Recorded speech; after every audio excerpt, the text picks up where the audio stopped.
नमस्कार दोस्तों। विद्यापीठ online classes के यूट्यूब चैनल में आप सभी का स्वागत है और इस वीडियो में हम आपको जानकारी देने वाले हैं कि पीटीटी एग्ज़ाम 2019 के लिए आप घर बैठे ऑनलाइन आवेदन कैसे कर सकते हैं। स्टेप बाय स्टेप पूरी प्रोसेस इस वीडियो में हम आपको बताने वाले हैं कि कौन सी वेबसाइट से और आपको कैसे आवेदन करना है, जिससे आप ऑनलाइन आवेदन करने में किसी भी तरह की गलती ना करें। तो वीडियो को पूरा ध्यान से देखिएगा ताकि किसी भी प्रकार की ऑनलाइन आवेदन करने में गलती ना हो। तो सबसे पहले आपको क्या करना है, google.com ब्राउज़र आपको खोलना होगा और उसके बाद यहाँ पर आपको सर्च करना है ptt2019.org। तो सबसे पहले आप इसको ध्यान से देख लीजिए, क्योंकि पीटीटी की कई फर्जी वेबसाइट बनाई गई है। तो आपको केवल यही टाइप करना है ptt2019.org और उसके बाद यहाँ सर्च करना है। अब उसके बाद ये पहली वेबसाइट मिलेगी आपको, इसी को आपको खोलना होगा क्योंकि यही इसकी ऑफिशियल वेबसाइट है। ये आप देख सकते हैं, ये इसकी ऑफिशियल वेबसाइट खुल चुकी है।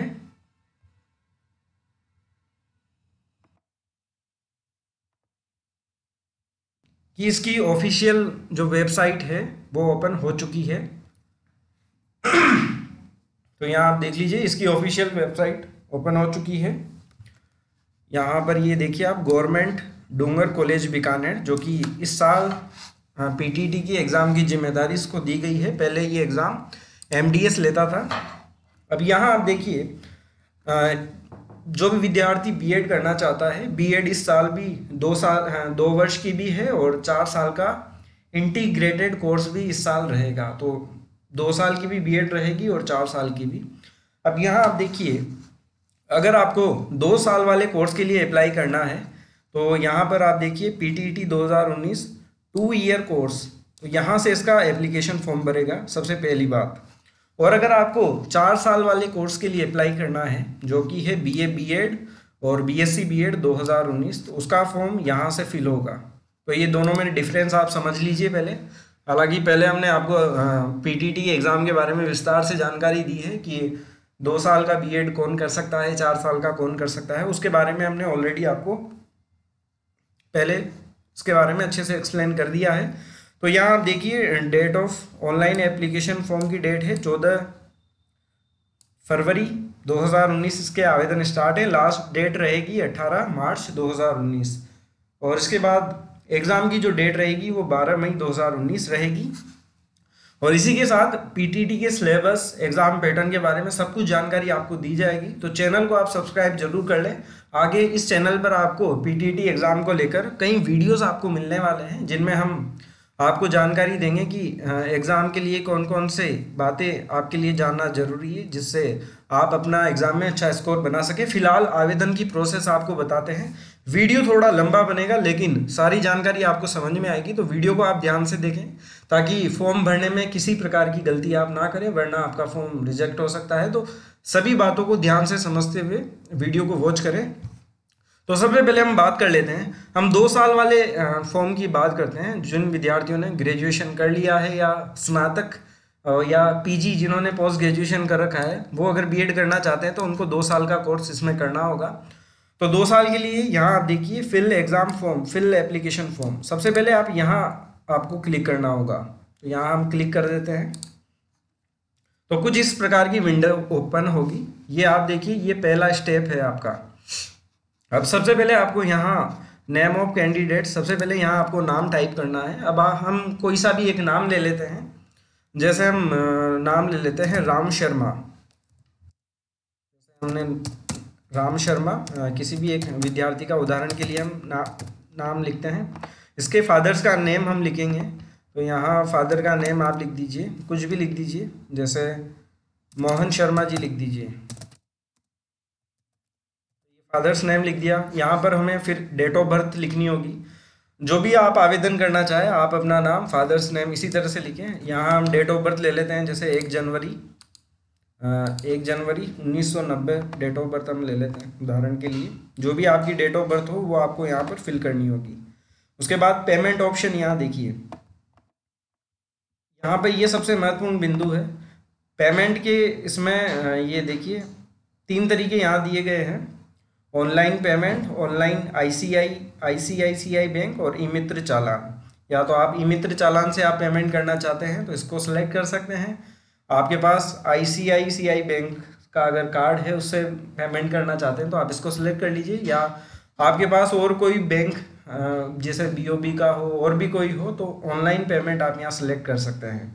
तो हम जैसे आपके पास जिस भी बैंक का, सबके पास अलग अलग बैंक के डेबिट कार्ड क्रेडिट कार्ड होंगे, तो अगर आपके पास आईसीआई है तो वो इसको आप सेलेक्ट कर लीजिए, अन्यथा आप इसको सेलेक्ट करें ऑनलाइन पेमेंट। तो इसको हम सेलेक्ट कर लेंगे क्योंकि हमें डेबिट कार्ड से पेमेंट करना है। जनरली सभी के पास एसबीआई का या बीओबी के ही डेबिट कार्ड ज़्यादातर मिलते हैं। तो इसके बाद हमें यहाँ पे क्लिक करना होगा नेक्स्ट पर। अब जैसे ही हम नेक्स्ट पर क्लिक करेंगे तो यहाँ पर फिर आपको मदर नेम आपको लिखना होगा। जैसे कि हम मदर नेम कुछ भी लिख देते हैं, जैसे यहाँ पर हमने कुछ भी लिख दिया, जैसे करीना शर्मा लिख दिया, करिश्मा लिख दिया, करिश्मा शर्मा, जो भी आपका मदर नेम हो वो आप लिख सकते हैं। इस तरीके से हमने ये यहाँ पर आपका नाम, फादर्स नेम और मदर्स नेम की डिटेल्स यहाँ हमने फिल कर दी है। अब यहाँ आप देखिए, उसके बाद आपको यहाँ पर करना है upload your passport size photograph, और इसकी जो साइज़ होगी वो 100 KB होगी मैक्सिमम, इससे छोटा ही आपको फ़ोटो लगाना है। तो यहाँ पर आप क्लिक करेंगे चूज़ फाइल। तो यहाँ पर आप देखिए हमने डेस्कटॉप पर पहले ही सारी चीज़ें यहाँ पर रख ली है। यहाँ पर न्यू फोल्डर नाम से हमने एक फ़ोल्डर बनाया है, ये आप देख लीजिए। अब यहाँ पर एक ये किसी का भी एक फ़ोटो हमने उदाहरण के लिए लिया है, इस फ़ोटो को हम सिलेक्ट कर लेते हैं। अब यहाँ पर ओके करना होगा। तो ये हमारा फ़ोटो यहाँ पर अपलोड हो चुका है। उसके बाद आगे बढ़ते हैं, प्लीज़ अपलोड योर सिग्नेचर, जो कि है 50 KB। तो यहाँ पर इसी तरह से फाइल सिग्नेचर आप चूज़ करेंगे, जैसे ये सिग्नेचर हमने चूज़ कर लिया। और उसके बाद यहाँ पर है आपका please upload your left hand thumb impression. आपको यहाँ पर अपना जो बाएं हाथ का अंगूठा है, लेफ्ट हैंड थंब, वो जैसे ये थंब इम्प्रेशन भी हमने सेलेक्ट कर लिया। तो ये तीनों चीज़ें हमने यहाँ पर अपलोड कर दी है। उसके बाद हम यहाँ नेक्स्ट पर क्लिक करेंगे, ये नेक्स्ट पर हमने क्लिक कर दिया। तो ये देखिए विद्यार्थी का फ़ोटो यहाँ आ चुका है, विद्यार्थी के हस्ताक्षर आ चुके हैं और अंगूठे का निशान आ चुका है। और आपने गलत भर दिया हो तो आप चेंज कर सकते हैं। अब यहाँ पर ये 3 ऑप्शन हमने भर दिए हैं। उसके बाद है जेंडर लिंग का ऑप्शन, जो भी आपका मेल है या फीमेल है, तो जैसे राम शर्मा मेल है उसी तरह से आप भी डिसाइड करें। मैरिटल स्टेटस, यानी कि आप शादीशुदा हैं या अनमेरिड हैं, तो हम सेलेक्ट कर लेंगे अनमेरिड। और पति का नाम होगा नहीं, जैसे किसी महिला द्वारा अगर फॉर्म भरा जाए, अगर वो शादीशुदा है तो उसके द्वारा ये इन्फॉर्मेशन भरी जाएगी। डेट ऑफ बर्थ हमने पहले भर दी थी। अब यहाँ पर आप देखिए स्टेट ऑफ बोनाफाइड, यहाँ पर कौन से स्टेट से हैं आप, तो यहाँ हम राजस्थान सेलेक्ट कर लेंगे। और उसके बाद जो भी आपका डिस्ट्रिक्ट हो वो आप सेलेक्ट कर लें। जैसे मैं सेलेक्ट कर लेता हूँ जयपुर, ये जयपुर मैंने सेलेक्ट कर लिया। अब आगे बढ़िए, उसके बाद कैटेगरी हम सेलेक्ट करते हैं। तो जो भी आपकी कैटेगरी हो, SC ST OBC MBC, तो यहाँ पर हम सेलेक्ट कर लेते हैं। जैसे शर्मा जनरल में आते हैं तो जनरल यहाँ पर सेलेक्ट किया। अब यहाँ पर अल्पसंख्यक हैं तो ये नो कर लेंगे। और ये डिटेल्स डिवोर्स, विधवा, उसके बाद डिफेंस, पर्सनल, रक्षा कर्मचारी, आश्रित, तो इनमें आप डिटेल्स भर लीजिए। आप अपने अनुसार, जो दिव्यांग है उनको ये कैटेगरी यहाँ पर यस करना है, जो नहीं है उनको नो रहने देना है। तो इस प्रकार यहाँ से डिटेल्स भरते हुए हम चलेंगे। जो भी आपका एड्रेस हो, जैसे हम यहाँ पे कुछ भी एड्रेस डाल देते हैं, जो भी आपका परमानेंट एड्रेस हो, जैसे हम यहाँ पर लिख देते हैं, जैसे 67 बरकत नगर,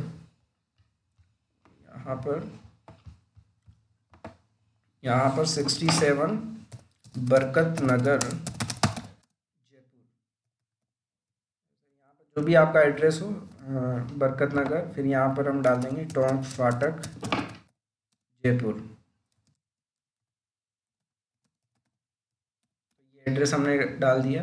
पोस्ट ऑफिस, जो भी आपका पोस्ट ऑफिस है, मैंने यहाँ पर जयपुर लिख दिया। स्टेट हमारा है राजस्थान, तो ये स्टेट आपने लिख दिया। डिस्ट्रिक्ट कौन सा है, इसमें आपको ध्यान रखना है जो भी आपका गृह जिला हो, परमानेंट एड्रेस हो, जो आपके डॉक्यूमेंट्स में है, आधार कार्ड में है, वही आप फिल करें। जैसे मैंने यहाँ पर जयपुर कर दिया, और इसी तरह से जो भी आपका पिन कोड है हम पिन कोड डाल देते हैं 302015। तो यहाँ पर आपको अपनी डिटेल यहाँ पर फिल करनी होगी। ये परमानेंट एड्रेस हो गया, और इसी तरह से ये करस्पॉन्डेंस एड्रेस भी आपको डालना है, तो ये एड्रेस भी आप डाल दीजिए।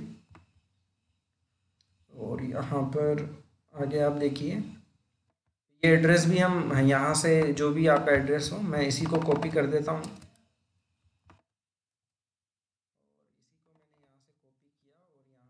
पेस्ट कर दिया। इसी तरह से जो भी आपका एड्रेस हो वो आप डालें।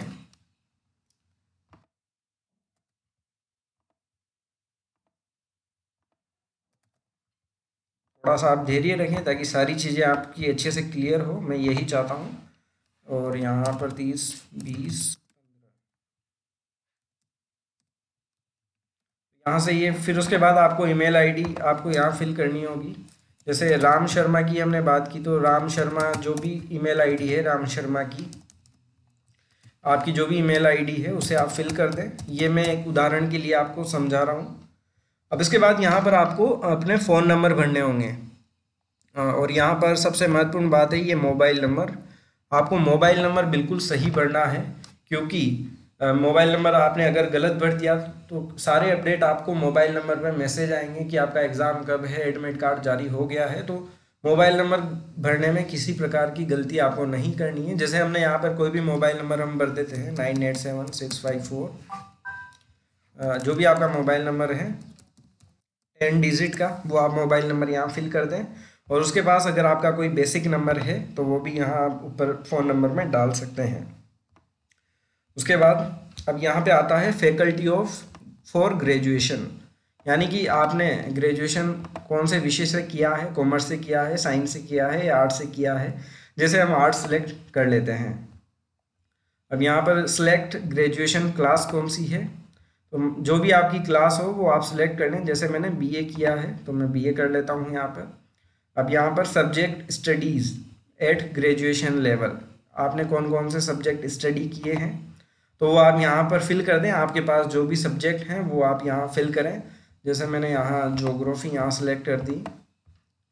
जो भी आपके विषय हैं वो आपकी ग्रेजुएशन बेस के ऊपर आप यहाँ सेलेक्ट करें। उसके बाद आगे आप देखिए एट पोस्ट ग्रेजुएशन लेवल, अगर आपने पीजी किया है तो वो भी यहाँ फिल सब्जेक्ट फिल कर सकते हैं। तो यहाँ पर मैंने ये 3 सब्जेक्ट डाल दिए हैं, आप भी इसी तरह से भर दें जो भी आपके सब्जेक्ट हैं ग्रेजुएशन में। अब यहाँ पर आपकी है पेरेंट इनकम डिटेल, जो भी आपकी पेरेंट्स की जो भी इनकम है सालाना, जैसे मैं डाल देता हूँ 2.5 लाख। आपके पिताजी की जो भी वार्षिक आय है वो यहाँ आप फिल कर सकते हैं। फिर उसके बाद अगला पॉइंट आप देखिए, यहाँ पर है एग्ज़ाम सेंटर डिटेल, यानी आप कौन सी जगह पीटीटी का एग्ज़ाम सेंटर लेना चाहते हैं। 3 ज़िले आपको भरने होंगे, 3 प्रेफरेंस इसमें मांगी गई है। अब जैसे जैसे हमने राम शर्मा का फॉर्म भरा है जो जयपुर से है, तो हम पहला सेंटर भर देते हैं जयपुर का। तो ये जयपुर भर दिया मैंने। उसके बाद जो भी आप सेंटर चाहते हैं, जो भी आप प्रीफर कर, वो सेंटर आप भर दीजिए 3 आपकी सुविधा अनुसार। तो मैंने यहाँ ऐसे ही 3 सेंटर ये भर दिए हैं, जयपुर, अलवर, अजमेर। ठीक है। अब यहाँ पर आप देखिए क्वालिफाइंग एग्ज़ाम डिटेल, जो भी आपके एग्ज़ाम हैं, जो भी आपने पास किए हैं उनकी डिटेल आपसे मांगी गई है। अब यहाँ पर सेलेक्ट करना है सेकेंडरी यानी 10वीं कक्षा। अब कौन से बोर्ड से आपने 10वीं कक्षा पास की है, जैसे हम राजस्थान से हैं तो board of secondary education Rajasthan Ajmer से कौन से ईयर में पास की है, जिस साल में आपने 10वीं कक्षा पास की है उसका ईयर सेलेक्ट करना है, और कितने नंबर थे। मैं सब आपको उदाहरण के लिए बता रहा हूँ, आप इनको सीरियसली ना लें। जैसे मैक्सिमम 600 नंबर थे, आपने कितने प्राप्त किए, जैसे हमने मान लेते हैं 450, तो ये परसेंटेज अपने आप आ जाएगी यहाँ पे। अब इसके बाद है सीनियर सेकेंडरी यानी कि 12वीं कक्षा, वही वापस से अजमेर हम सेलेक्ट कर लेंगे। कौन से ईयर में किया है तो 12 हम कर देंगे। यहाँ पर भी हम 600 ले लेते हैं और वही मान लेते हैं 450, तो यहाँ पर परसेंटेज आ जाएगी। ठीक है, ये अपने आप आ जाएगी परसेंटेज, आपको लिखने की आवश्यकता नहीं है।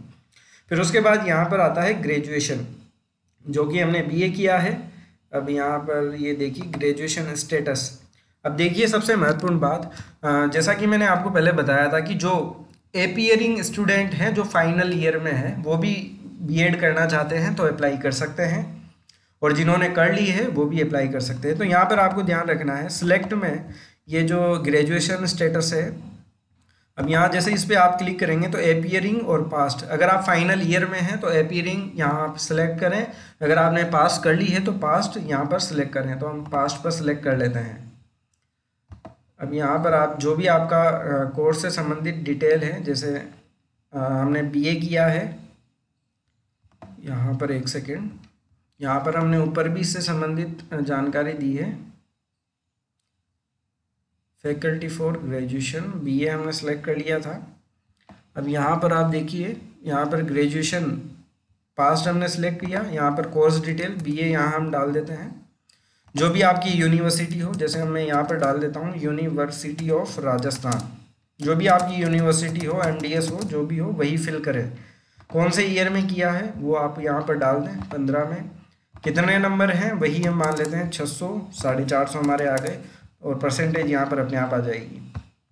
अगर आपने पोस्ट ग्रेजुएशन किया है तो वो डिटेल भी आप यहाँ भर सकते हैं, जैसे मान लेते हैं एमए किया है, किसी ने एमकॉम किया है, तो वो डिटेल भी आप यहाँ भर सकते हैं पोस्ट ग्रेजुएशन की। वही चीज़ है, एपियरिंग पास वाला ऑप्शन सेलेक्ट कर लें, और जिन्होंने नहीं किया है वो ना भरे।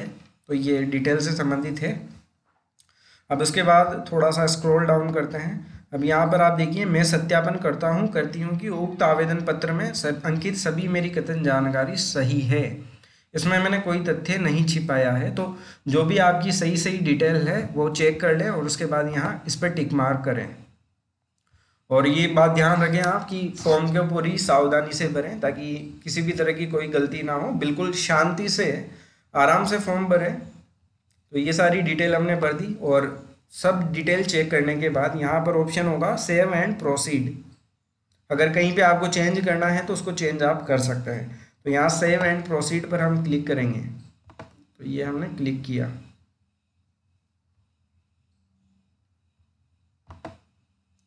Choose post graduation status not applicable appearing pass. तो यहाँ पर हमने क्या है, पोस्ट ग्रेजुएशन से संबंधित डिटेल यहाँ नहीं भरी तो एरर ये दिखा रहा था। तो मान लेते हैं हमने पोस्ट ग्रेजुएशन नहीं किया है, तो नॉट एप्लीकेबल हम यहाँ कर देते हैं। फिर इसको सेव एंड प्रोसीड करते हैं।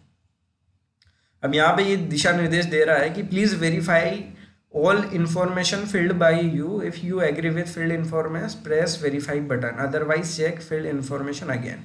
ये यही कह रहा है कि आप एक बार सुनिश्चित कर लें कि आपने जो भी जानकारी दी है वो बिल्कुल सही है। तो हम चेक कर लिया है हमने। अब यहाँ ओके पर क्लिक कर देंगे। अब यहाँ पर इसके वेरीफाई पर हम क्लिक करेंगे। ये वेरीफाई हमने कर दिया है। अब यहाँ पर आ चुका है मेक ए पेमेंट। अब यहाँ पर आप देखिए, पेमेंट भुगतान करने से पहले एक बार आप अपनी जानकारी और चेक कर लें कि आपका नाम सही है, फादर्स नेम वही है जो आपकी मार्कशीट में है, डॉक्यूमेंट्स में है। सारी जानकारी यहाँ चेक कर लें। आपके कौन कौन से सब्जेक्ट हैं, सारी जानकारी यहाँ चेक कर लें। फिर उसके बाद ये सब चेक करने के बाद यहाँ पर आपको करना होगा मेक ए पेमेंट, क्योंकि इसका पेमेंट करने के बाद आपका ये फॉर्म भर जाएगा। तो हम यहाँ पर अब क्लिक करते हैं। अब यहाँ देखिए, यह पेमेंट इनवॉइस आवेदन पत्र नहीं है, यह आपके द्वारा भरी गई सूचनाओं की जांच हेतु परीक्षा भुगतान शुल्क के लिए पश्चात आवेदन प्रिंट इसमें ले सकेंगे, और भुगतान करने के बाद ही आपका फॉर्म वैलिड माना जाएगा। अब यहाँ पर मेक पेमेंट करते हैं, मेक ए पेमेंट। जैसे ही आप इस पर क्लिक करेंगे तो कुछ इस तरह की विंडो आपके सामने ओपन होगी। अब ये आ चुकी है बिल डेस्क, यानी कि ऑनलाइन पेमेंट करने की वेबसाइट आ चुकी है। अब हम मान लेते हैं कि हमारे पास डेबिट कार्ड है। तो सबसे पहले यहाँ आप ऑप्शन देखेंगे credit card, debit card plus ATM pin, internet banking. तो मान लेते हैं जनरली सभी विद्यार्थियों के पास डेबिट कार्ड ही रहता है, और आपके पास इनमें से कोई भी है तो वही आप चूज़ करें। मैं यहाँ पर सिलेक्ट करता हूँ डेबिट कार्ड। ये मैंने डेबिट कार्ड यहाँ पर सिलेक्ट किया। अब जो भी आपके डेबिट कार्ड के नंबर हैं वो यहाँ आप एंटर करें। जो भी डेबिट कार्ड के नंबर हैं, जैसे ही 12 डिजिट का नंबर आप एंटर करेंगे तो यहाँ पर आप देखिए 4598, और इसी तरह से जो भी कोई भी आपका डेबिट कार्ड का नंबर हो वो एंटर करें। ये मैंने ऐसे ही एक उदाहरण के लिए नंबर लिया है, ये एरर दिखा रहा है। तो यहाँ पर ये सबसे पहले आपको कार्ड नंबर एंटर करना है, उसके बाद वीज़ा क्या है, वीज़ा है, मास्टर है, वो अपने आप ये ले लेगा। फिर उसके बाद एक्सपायरी मंथ आपको लेनी है, जैसे कि आपको एटीएम कार्ड के पीछे आपको मिल जाएगी, ईयर वहाँ से लेना है। और ये 3 डिजिट का CVV आपको लिखना है, जो भी आपका CVV हो। और कार्ड होल्डर नेम, जो भी आपके कार्ड के ऊपर जो भी जानकारी लिखी है वो आपको लिखनी है। जैसे मैं उदाहरण के लिए लिख देता हूँ राम शर्मा। फिर उसके बाद यहाँ पर आपको क्लिक करना होगा मेक पेमेंट। अब यहाँ पे क्या है, sorry this is not a valid card number, ये मैंने जानकारी गलत डाली है उदाहरण के लिए आपको समझाने के लिए। तो यहाँ पर जैसे ही आप अपने डिटेल की जानकारी डालेंगे तो ये मेक पेमेंट का ऑप्शन आएगा। फिर आपके मोबाइल नंबर पर OTP आएगा और फिर आपका फॉर्म फिलअप हो जाएगा और उसका प्रिंट आउट आप वेबसाइट से ले सकते हैं। फिर अब ये सारी प्रोसेस कर लेंगे आप, उसके बाद आपको आपका फॉर्म प्रिंट आउट होके आपको सामने आ जाएगा और उसको आप PDF के रूप में सेव कर पाएंगे। तो ये एक प्रोसेस था पूरा आवेदन करने का। उम्मीद है आपको सारी जानकारी क्लियर हो गई होगी। फिर भी अगर आपका कोई डाउट रहता है तो आप कमेंट करके हमसे पूछ सकते हैं। अब इसके बाद आप जैसे ही पूरा फॉर्म फिल कर लेंगे तो उसके बाद आप वेबसाइट पर आए, वेबसाइट पर आने के बाद आपको कुछ इस तरह का ऑप्शन दिखेगा। मैं वेबसाइट पर आ जाता हूँ, www.ptet.org। अब जैसे ही इस वेबसाइट पे आएंगे तो यहाँ पर एप्लीकेशन का प्रिंट का ऑप्शन आपको मिल जाएगा, रीप्रिंट एप्लीकेशन फॉर्म। यहाँ पर आप जैसे ही क्लिक करेंगे तो आपको फॉर्म नंबर या तो यहाँ आप फॉर्म नंबर से भर सकते हैं या जनरल डिटेल से आवेदक का नाम, इससे प्रोसीड करेंगे तो आपका फॉर्म जो है PDF के रूप में निकल के आ जाएगा। और इस फॉर्म को आपको संभाल के रखना है, आगे ये फॉर्म आपके काम आएगा। तो ये प्रोसीजर था ऑनलाइन आवेदन करने का। उम्मीद है आपको समझ में आया होगा और आपको अच्छा लगा तो प्लीज़ वीडियो को लाइक ज़रूर करें। धन्यवाद।